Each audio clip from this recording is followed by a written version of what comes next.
But Psalm 39, and just hold that open in your lap, because I want to share some principles from those scriptures that would help us to be ideal fathers. Some principles that if we as dads will teach these principles to our children, and of course we'll live by them ourselves, then we will become pretty good dads. And so there are three things that I see in Psalm 39 that the ideal father will teach his children. First of all, and this may seem a little bit strange, but I think it is so true, that the ideal father will teach his child that life is a vapor. The ideal father will from the very beginning of his children's childhood, will impress upon him the temporary nature of life. And here's how David said it in Psalm 39. He said, "Show me, O Lord, my life's end and the number of my days. Let me know how fleeting is my life." And then David said to God, "You have made my days a mere handbreadth. The span of my years is as nothing before you. Each man's life is but a breath." Now think about it. Here's David as a grown man asking God to show him how fleeting life really is. And here I am this morning suggesting that the ideal father will teach his children that same principle. Folks, I'm not unaware of how difficult that challenge is that I've just given you. That is indeed a powerful challenge. Because you see, time is relative, isn't it? It's dependent upon a lot of things. It's like the man I read about from the city who was driving out through the countryside one day, and he noticed a farmer over in the cornfield holding his pig, the little pig, up in his arms, allowing the pig to eat an ear of corn growing on the cornstalk. And the city man, just intrigued with this picture, pulled over and cried out to the farmer. He said, "I don't know if you realize it, but it's going to take a long time for you to fatten up that pig that way." And the farmer never hesitated as he yelled back. He said, "You may not realize it, but this pig doesn't have that much to do anyway." I thought that'd be funnier than that. Time is relative, isn't it? I can remember, and many of you can, as a youngster, being bored to death with nothing to do. I can remember wishing time would speed up, basically wishing my time away. I've not had that problem in a lot of years now. Now I long for days with 28 hours and weeks with 8 to 10 days. Because you see, time is rushing by. James was right on target when he said in his epistle, chapter 4, verse 14, "What is your life? You are a mist that appears for a little while and then vanishes." He goes on to say, instead you ought to say, "If it is the Lord's will, we will live and do this or that." And folks, as strong a challenge as that is, as difficult as it may be, we as dads, we as parents need to teach our children to count every day and the actions of every day as very meaningful. I'm not just talking of children or just even of teens, but even young adults. Not long ago, I sat in a courtroom and heard a judge talking to a man who had been incarcerated for a second offense of driving while intoxicated. They were all gathered up around the judge's bench, and I couldn't hear the words very well, but I heard the man say that he had served 17 years in the military, but was being discharged because of this thoughtless and reckless behavior of drunken driving. The judge was stern but kind and spoke words to him, encouraging him to get his life back on the right track. But as I sat there listening, I couldn't help but think, on those occasions when that young man who had so bravely signed up to protect his country, those nights when he decided to drink a little too much, did he ever stop and think about the meaningfulness of those moments or the far-reaching consequences of his actions? So close to having enough years in to be able to retire, and yet to see it all go down the tubes because of a few thoughtless moments. We dads need to live and teach that life is just a vapor, and that every day counts, that every hour is important, that every moment is meaningful, that every decision has consequences. And if we will do that and teach our children that life is indeed a vapor, that it appears for a little while and then vanishes away, if we will teach that, it will help us to be the ideal dad we'd like to be. Let me move on to the second point that David points out in this psalm. In Psalm 39, we see this principle also, that without values, life is vanity. Without values, life is vanity. Now, we could take time to study the entire book of Ecclesiastes and read what Solomon has to say about this particular topic. But since we don't have time, let's go back to Psalm 39 and see what David says. David says in Psalm 39, verse 6, "Man is a mere phantom as he goes to and fro." Notice this, he bustles about, but only in vain. He heaps up wealth, not knowing who will get it. You see what David is saying? That if we don't have values, then life becomes meaningless. Now, I want to attempt, I'm not sure how it's going to work, I want to attempt a little illustration. Some of you are familiar with this, but help me out and don't give away the secret. And whoever left me a little car bus, thank you. Okay, I want to fill this jar this morning, and bear with me as I do this. First of all, I want to put some golf balls in it. These are brand new for you golfers. First one gets to me after service can have some. Okay, we've got a full jar, right? No? Okay. No, it's not really full, is it? Okay, hold on a second.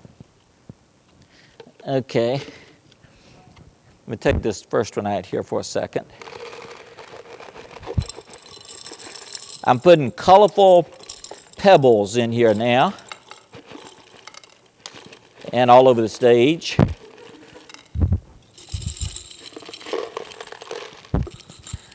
I knew this wasn't going to work.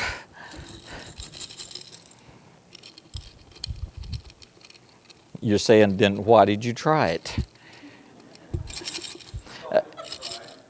What was that? It's the thought that counts. Okay, you're getting the principle. Okay, the pebbles are supposed to go down beyond these golf balls. Thanks a lot. Okay, we got a full jar, right? No, you're catching on, yeah. Okay, let's put this back in here. I have a little sand here. Maybe this will work better.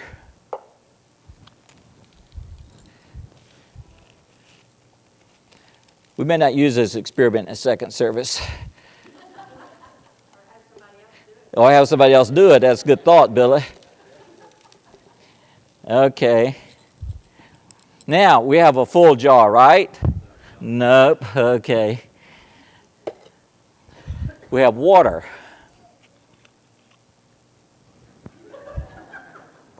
Got to get some out of this experiment. Okay.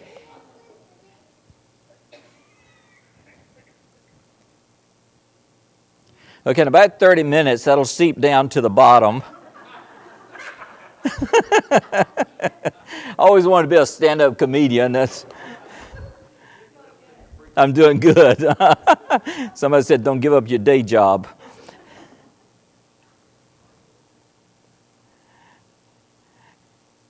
Okay, since we do have to go on to the Sunday school and second service, we'll come back in about 30 minutes to watch this. It's getting there.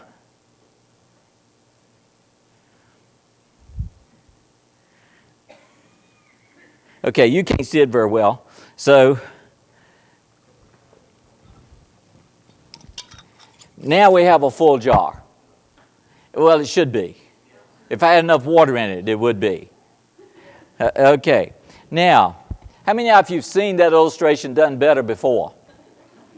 Okay. How many of you have read that illustration? Okay.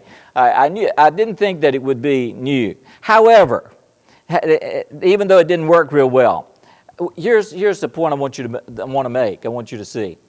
This jar represents your life. Your life. Okay? And so the question becomes, what goes in first?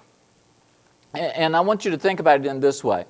The golf balls are the most important things. They represent your relationship with God, your prayer life, your Bible reading, being here today. Being here today is a golf ball, okay, in your life. The golf balls represent your family, your spouse, your children, your grandchildren. The golf ball represents your health, your friends. And you see, because as long as you had the golf balls, your relationship with God, your relationship with your family, your health, your friends, if everything else was lost and you only had that, would you agree with me when I say that your life would still be full?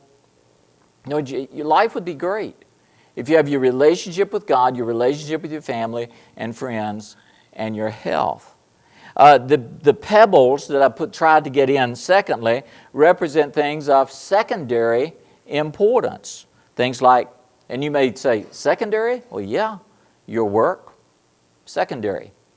Pebbles, your house that you live in, your car, your education.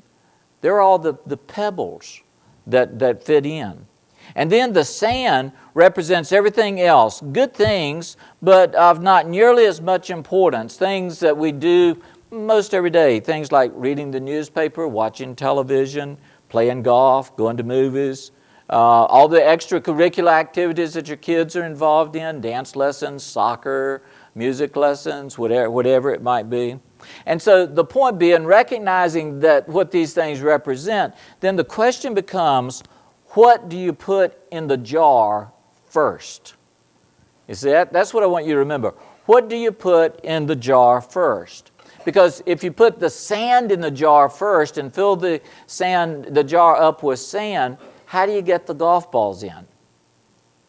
If you put the pebbles in and you get the jar full or almost full of pebbles, how do you get the golf balls in? Are you with me? Even though I didn't do a very good job of illustrating it, it's a great illustration, isn't it? The principles that are involved here. So the point is, what do you put into the jar first?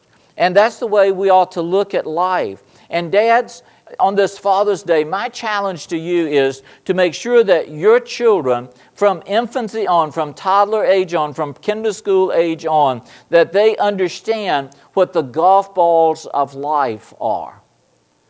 That is such an important challenge for you, for them to understand. You see, today, for all of those of you who are here and who will be here for Sunday school and be here for the second service, when you got up this morning, if you have children of toddler age, of elementary age, or of teenage years, when you got up this morning and said, this family is going to church, you know what you said? You said, worship of God is a golf ball in the jar of life. And hopefully, if you do it on a regular basis, that's a principle that will stick with them for the rest of their life. That you teach them that the golf balls of life are their relationship with God, their relationship with family, their relationship with friends. And if you spend all your time and energy on the small stuff, you'll never have room for the things that are really important to you. So my challenge is take care of the golf balls first, the things that really matter. Set your priorities, because the rest is just sand, just sand. Teach your children the meaning of the words of Jesus when He said, but seek first His kingdom and His righteousness, and all these things will be given to you as well. And then in Matthew 16, when Jesus again said, for whoever wants to save his life will lose it, but whoever loses his life for me will find it. What good will it be for a man if he gains the whole world, yet forfeits his soul? Or what can a man give in exchange for his soul? And so the ideal dad will teach that without values, life is vanity. And then thirdly, the ideal dad, according to Psalm 39, will teach his children that vision will make life valuable. Vision will make life valuable. Psalm 39 verse 7 says, but now, Lord, what do I look for? My hope is in you. David asks the question and then gives the answer. He says, Lord, what do I look for? Where do I look in life? What becomes important in life? And then he answers it. He says, my hope is in you. Someone said that vision is looking at life through the lens of God's eye. I love the story, and perhaps you've heard it, of three men who are all doing the same work and who are asked the question, what are you doing? They were all smashing rocks with hammers. And the first man said, I'm breaking rocks. The second man was asked, what are you doing? He said, I'm earning money for my family. And the third man said, I'm building a cathedral. What's the difference? They were all doing the same thing. The difference was vision. The difference was how are they looking at the task that they were doing. Let's pretend that this coming Saturday, there are three of you guys on the yard crew. And let's say that somebody walks up at this time and all three of you are pulling up grass that grows in the cracks of the sidewalk around the church. And you are asked, what are you doing? The first one says, I'm pulling grass out of the sidewalk cracks. The second one says, I'm filling my turn on the yard schedule. And the third says, I'm helping a first-timer to have a good first impression so that he'll come back and one day become a Christian and go to heaven. What's the difference? They're all doing the same thing. But the difference is the vision. The difference is how they're looking at what they're doing. You'll appreciate this one. Next Sunday, three of you in the infant nursery.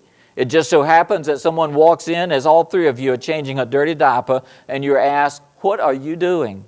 One of you is a man and says, can't you see I'm trying to keep from throwing up? The second says, I'm fulfilling my monthly turn in the rotation. And the third says, I'm making it possible for a young couple who are here today for the first time, and I'm hoping that they'll be able to hear the gospel undistracted, and I'm praying that their hearts will be receptive to the message of God's love. What's the difference? All three doing the same thing. The difference is the vision. The difference is looking at things through God's eyes. Henry David Thoreau said, most men in this world live out their lives in quiet desperation. Let me ask you a question this morning. Do you have a vision of what you want your life to accomplish? Really, what do you want to, when you come down to the end of life and you look back, what do you want to have been accomplished? There was a study done in which 50 people, all over the age of 95, were asked one question. If you could live your life over again, what would you do differently? This study always intrigues me. To think about people 95 years old and older and ask a question. If you could go back and do it all over again, what would you do differently? It was an open-ended question. These elderly people it wasn't a multiple choice. They were allowed to respond in any unstructured way that they want to. And as you might imagine, there was a multiplicity of answers that came from these oldest of senior citizens. But when it all boiled down, there were three answers that constantly reemerged and dominated the results of the study. Those three answers were these 50, 95-year-plus senior citizens said, if I had it to do over again, I would reflect more. If I had it to do over again, I would risk more. If I had it to do over again, I would do more things that would live on after I am dead. I think that those elderly people had a good handle on what life is all about. I believe that their perspective gives good direction on how to live life with joy and satisfaction. Let's look at them again a little bit closer. The first one was, they said, if I had it to do over again, I would reflect more. What do they mean? Just sit back and think. Reflect on whatever. Let me ask you, how frequently do you as an individual reflect on what God has done for you through Jesus? Now, I'm sure we do it every Sunday when we gather around the Lord's table. Hopefully we pay close attention when we're singing these wonderful words of praise, and that's a time of reflection and verbalizing our gratitude to God. But discounting those times in every week, as you go through the other almost 168 hours of the week, how frequently does it come to your mind what God has done for you through Jesus Christ? How much do you reflect on all the blessings of God? I came across an interesting account about during the Vietnam conflict. There was a young West Point graduate who went to Vietnam and was over a battalion or a group of men, and During one night, he and his men were ambushed by a battalion of Viet Cong. He was able to get all but one soldier to safety, but that one was wounded and left out in the middle of the field, and they could hear his moaning and crying for help. Knew to go after him was almost like committing suicide, but eventually the endurance of this young West Point graduate, this young lieutenant, ended, and he crawled out toward the cries of the dying man. Just as he pushed the wounded man back to safety, he himself caught a bullet in the back and was killed instantly. Not too long after that, the rescued man returned to the United States, and the parents of the dead hero, realizing that the man was in their neighborhood or in their vicinity, contacted him and invited him to come to dinner.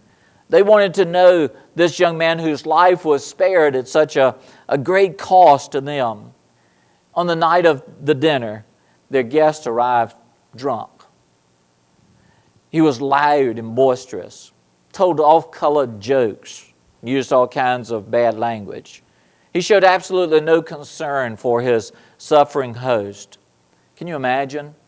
The parents of the dead hero tried their best to make it a worthwhile evening, but their efforts went unrewarded. At the end of that torturous evening, the obscene guest left.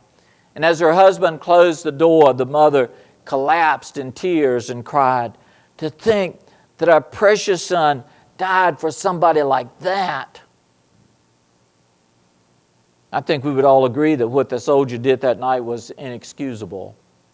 Considering the price that was paid for his life, his ingratitude was beyond comprehension.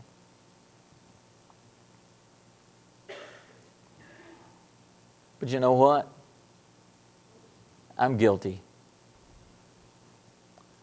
I don't know if you're thinking the way I'm thinking, but if you are, you're guilty too. Aren't we all too frequently just like that soldier? Jesus died for us. Jesus paid the ultimate price for our salvation. And yet how often we fail to reflect upon the cost of our salvation. And we're drunk with the ingratitude of our heart when we go for days without reflecting on the price that our Heavenly Father paid for us to be spared. Do we treat our Heavenly Father any better than that soldier treated that mom and dad?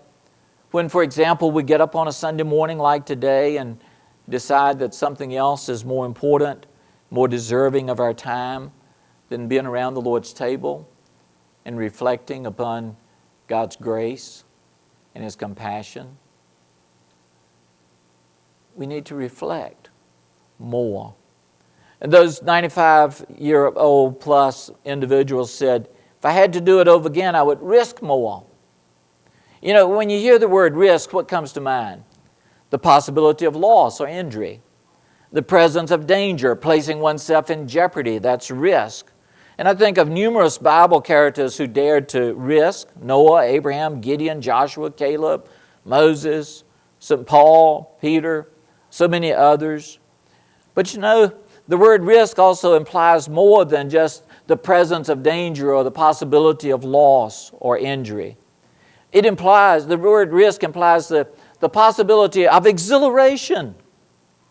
Like riding a roller coaster for the first time. Can you remember before you got on the roller coaster for the first time and you were contemplating the risk? Suppose I fall out of that thing. Suppose I get sick and lose my lunch. You know? I mean, there's a risk involved. But for most people, and I realize there are some exceptions to this, once you said, okay, I'm going to do it, the exhilaration of that ride. Or better than that, I think of the unbridled enthusiasm that has been expressed to me by Christians who have been the primary person responsible for winning someone to Christ. Friends, I have baptized individuals into Christ and come out of the baptistry and talk to the person who was responsible for leading that person to Jesus Christ, and seeing more enthusiasm, more exhilaration in that person who was responsible for leading the person to Christ than even the person who just came up out of the baptistry. It was a risk, but the exhilaration. Risk implies the possibility not only of exhilaration, but of a lifetime of reward. Have you ever thought about the risk that Peter and Andrew, James and John experienced when they dropped their fishing nets behind them and followed Jesus? Jesus warned them that there would be some risk involved, dangers along the way. But when you get to heaven, look up those 4 guys and ask them if the rewards were worth the risk. And I know what the answers will be. Dads, why don't you lay out before your children the risk and the rewards that come from full-time Christian service? My, what a challenge that would be. Those 95-year-olds said they wish they'd risk more. Someone said, if you always do what you always did, you'll always get what you always got. Isn't that true? So I challenge you to step out and risk. And then finally, those 95-year-old individuals said, if I had it to do over again, I would do more things that will live on after I am dead. That might be the most meaningful thing that they said. In Arlington National Cemetery, and in hundreds of other cemeteries across the country and around the world, lie the remains of brave men and women who did something that will live on after their death. You and I are here today. This country remains free. We live in freedom because they did something that would live on after their death. But the next picture up there is another cemetery, and this one is that of a cemetery in England where average people are buried. And the thing that intrigued me was that one of those gravestones is over a cat.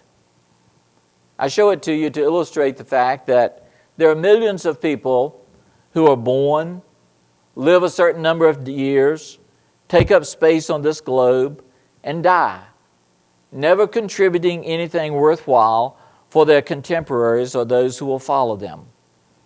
This morning, wouldn't it be great if every Christian here today made some decisions while living that would impact the world for good after he or she is gone?